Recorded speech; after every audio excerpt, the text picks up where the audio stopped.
अन्यथा 6 मार्चला मुख्यमंत्र्यांना कोल्हापुरात अडवणार इंडिया आघाडीचा इशारा. छत्रपती शिवाजी महाराज, छत्रपती संभाजी महाराज यांच्याबद्दल अपमानास्पद वक्तव्य करणाऱ्या आणि इतिहास संशोधक इंद्रजित सावंत यांना मारण्याची धमकी देणाऱ्या प्रशांत कोरटकरला तात्काळ अटक करा. अन्यथा कोल्हापूर दौऱ्यादरम्यान मुख्यमंत्री देवेंद्र फडणवीस यांना गनिमी काव्याने अडवणार असल्याचा इशारा इंडिया आघाडीच्या बैठकीत देण्यात आलाय. आज कोल्हापुरात शासकीय विश्रामधाम इथं इंडिया आघाडीच्या प्रमुख नेते आणि पदाधिकाऱ्यांची बैठक संपन्न झाली.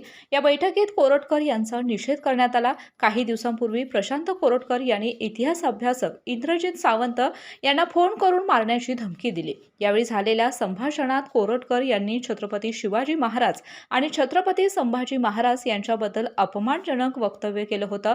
यानंतर कोल्हापूरसह महाराष्ट्रातील शिवप्रेमी संतप्त झालेले आहेत. इंद्रजित सावंत यांनी कोल्हापुरात कोरटकर यांच्या विरोधात गुन्हा देखील दाखल केलेला आहे. मात्र अद्यापही कोरटकर फरार असून त्याला अटक झालेली नाही.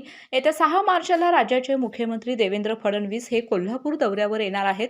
मुख्यमंत्री कोल्हापुरात येण्याआधी प्रशांत कोरटकर याला अटक करावी, अन्यथा इंडिया आघाडीच्या वतीनं गनिमी काव्याने मुख्यमंत्र्यांना अडवणार असल्याचा इशारा शिवसेना सहसंपर्क प्रमुख विजय देवणे यांनी दिला.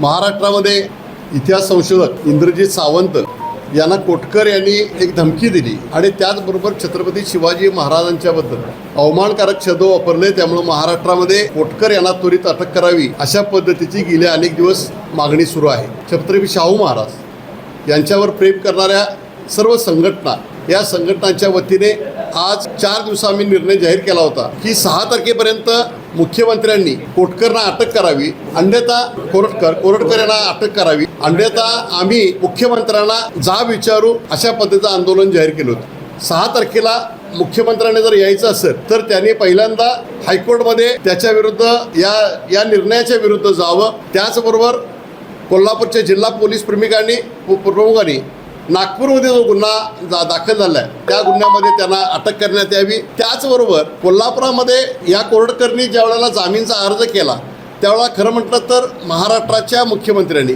महाराष्ट्राच्या गृहमंत्र्यांनी या ठिकाणी प्रतिज्ञापत्र सादर करायला पाहिजे होतं की यांना जामीन देऊ नये म्हणून. पण ती भूमिका महाराष्ट्र सरकारनं घेतलेली नाही आहे. अजूनही आम्ही सांगू इच्छितो की कोरटकरना आपण त्वरित अटक करावी.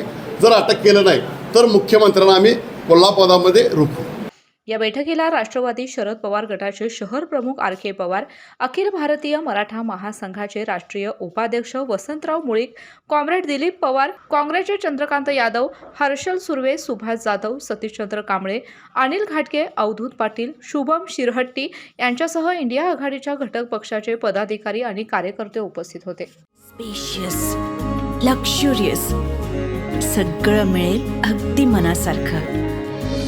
बटू बिल्डर्स यांचा नवीन गृहप्रकल्प गृहलक्ष्मी रचना.